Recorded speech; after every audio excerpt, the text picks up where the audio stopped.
Niwapongeze sana wenzangu wa Jeshi la Kujenga Taifa kupitia shirika letu la SUMA, kwa maana ya shirika la uzalishaji mali, kwa namna ambavyo wamejipanga kwa ajili ya kuonyesha kile wanachokifanya kwa Watanzania wenzetu ili waweze kupata huduma ambazo kwa namna tunavyoziona ni huduma ambazo zimeboreshwa, lakini zina gharama ambayo ni himilivu. Kwa hiyo kwa maana ya shirika letu la Jeshi la Kujenga Taifa tunafanya kazi pia za uzalishaji mali, lakini na kazi pia za kuwafundisha vijana wenzetu. Lakini kwa leo, kwa maana ya maonyesho yetu ya Sabasaba, tunapata wasaa kuonyesha vile ambavyo tunavifanya kwenye vikosi vyetu mbalimbali.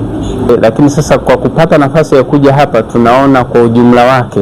ambavyo wanahudumia wananchi na kutoa mafunzo, lakini pia na kuwatengeneza vijana ili waweze kujitegemea na create au kuanzisha ajira. Kwa mfano nimeangalia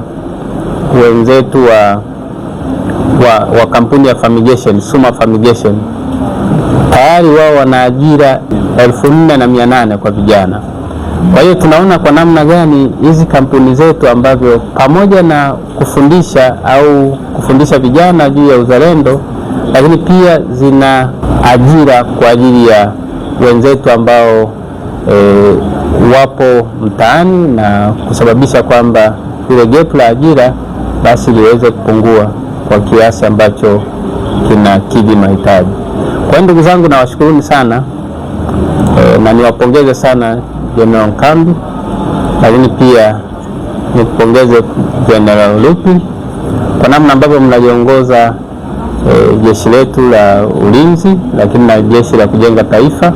kupitia kwa CDF na kupitia kwa CNS, kwa maana ya mkuu wa Jeshi la Kujenga Taifa na mkuu wa majeshi,